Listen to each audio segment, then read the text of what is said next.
बीडमध्ये मिलिंद एकबोटे यांची एंट्री होता जय श्रीरामचा नारा देण्यात आला। केजमधल्या एका गोरक्षकावर झालेल्या हल्ल्याच्या निषेधार्थ हिंदू जन आक्रोश मोर्चाचं आयोजन करण्यात आलं।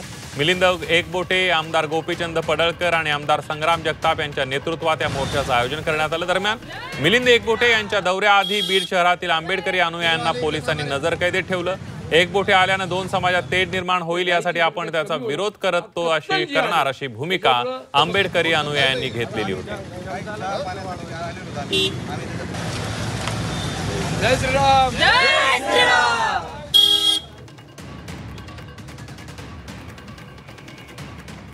बीडमध्ये मिलिंद एकबोटे यांची एंट्री होता जय श्रीरामचा नारा देण्यात आला। केजमधल्या एका गोरक्षकावर झालेल्या हल्ल्याच्या निषेधार्थ हिंदू जन आक्रोश मोर्चाचं आयोजन करण्यात आलं होतं। मिलिंद एकबोटे, आमदार गोपीचंद पडळकर, आमदार संग्राम जगताप यांच्या नेतृत्वात या हिंदू जन आक्रोश मोर्चाचं आयोजन करण्यात आलेलं होतं। त्या गायीची संख्या कमी होणं हा कत्तल जिहाद आहे। त्याच्यामुळं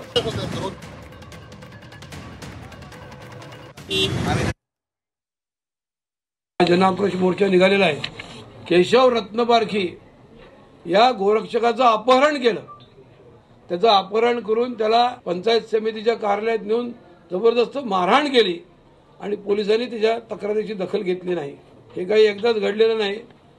त्याच्या आधी आमचा जो दुसरा गोपाळ उनवणे आहे त्याच्या बाबतीत सुद्धा असंच घडलेलं आहे गेल्या 7-8 महिन्यांपूर्वी।